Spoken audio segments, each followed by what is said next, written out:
नमस्कार दोस्तों, Amit Kumar Choubey YouTube channel में आपका स्वागत है। दोस्तों, आज हम बात करेंगे भारत में मंदिर कला के बारे में।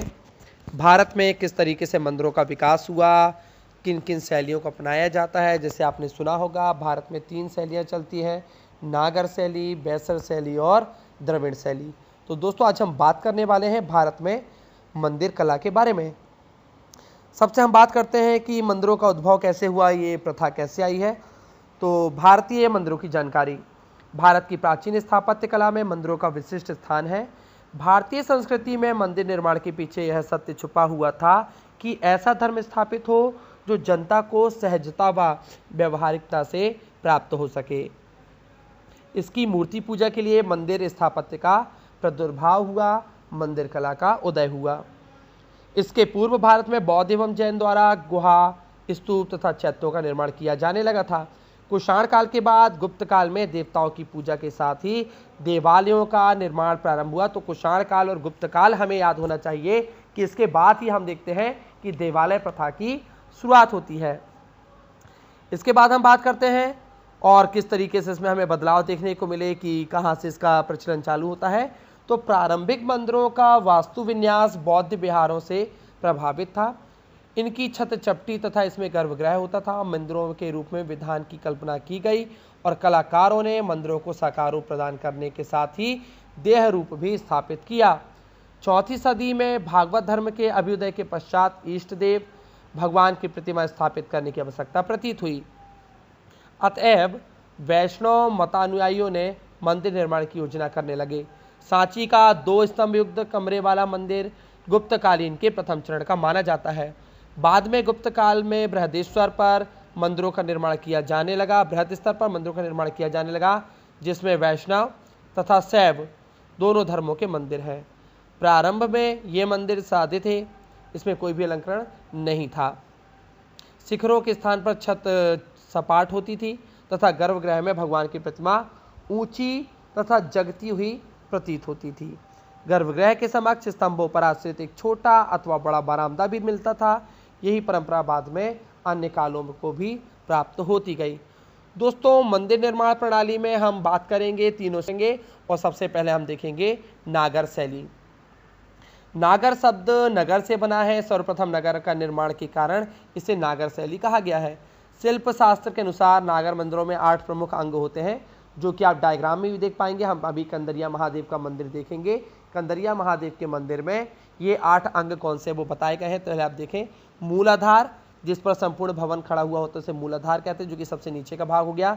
मूसरक, नींव और दीवारों के बीच का भाग, ये मूसरक कहलाता था। जंघा, दीवारें, विशेषकर गर्भगृह की दीवारें। कपोत, कार्निस, शिखर, मंदिर का शीर्ष अथवा भाग, गर्भगृह का ऊपरी भाग। ग्रीवा, शिखर का ऊपरी भाग। वर्तालुकार आमलक, शिखर के शीर्ष पर। कलश के नीचे का भाग, कलश शिखर का शीर्ष भाग। अब हम बात करते हैं कि खजुराहो के मंदिरों की जो नागर शैली है उसमें क्या डिस्क्रिप्शन देखने को मिलता है। तो नागर शैली का प्रसार हिमालय से लेकर विंध्य पर्वतमाला तक देखा जा सकता है। वास्तुशास्त्र के अनुसार नागर शैली के मंदिरों की पहचान आधार से लेकर सर्वोच्च अंश तक इसका चतुष्कोण का होना होता है।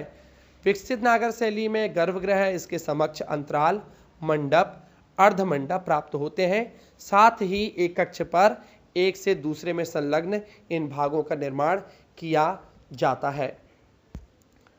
और बात की जाए तो नागर शैली का क्षेत्र उत्तर भारत में नर्मदा नदी के उत्तरी क्षेत्र तक है, परंतु यह कहीं कहीं पर अपनी सीमाओं से आगे भी विस्तृत हो गई है।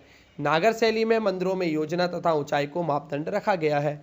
नागर वास्तुकला में वर्गाकार योजना के आरंभ होते ही दोनों कोनों पर कुछ उभरा हुआ भाग प्रकट हो जाता है, जिसे अस्त कहते हैं। इसमें चांडी, समतल छत से उठती हुई शिखा की प्रधानता पाई जाती है। यह शिखा कला उत्तर भारत में 7वीं शताब्दी के पश्चात विकसित हुई, अर्थात परमार शासकों ने वास्तुकला के क्षेत्र में इसमें बहुत अधिक योगदान दिया। दोस्तों, अब आप डायग्राम देख पा रहे हैं कंदरिया महादेव का मंदिर, जो कि नागर शैली से निर्मित मंदिर है, जिसपे चंदेल वंश के शासकों के द्वारा इसका निर्माण कराया गया था। जो हमने 8 अंग देखिए वो सभी 8 अंग हमें यहाँ पर दिखाई देते हैं। दोस्तों अब हम कुछ एग्जांपल्स देख लेते हैं कि नागर शैली में किन मंदिरों का निर्माण किया गया। तो कंदरिया महादेव का मंदिर खजुराहो, लिंगराज का मंदिर भुवनेश्वर उड़ीसा, जगन्नाथ मंदिर पुरी उड़ीसा, कोणार्क का सूर्य मंदिर उड़ीसा, मुक्तेश्वर मंदिर उड़ीसा, खजुराहो का मंदिर मध्य प्रदेश, दिलवाड़ा का मंदिर माउंट आबू राजस्थान और सोमनाथ का मंदिर सोमनाथ गुजरात। दोस्तों अब हम बात करते हैं बेसर शैली की।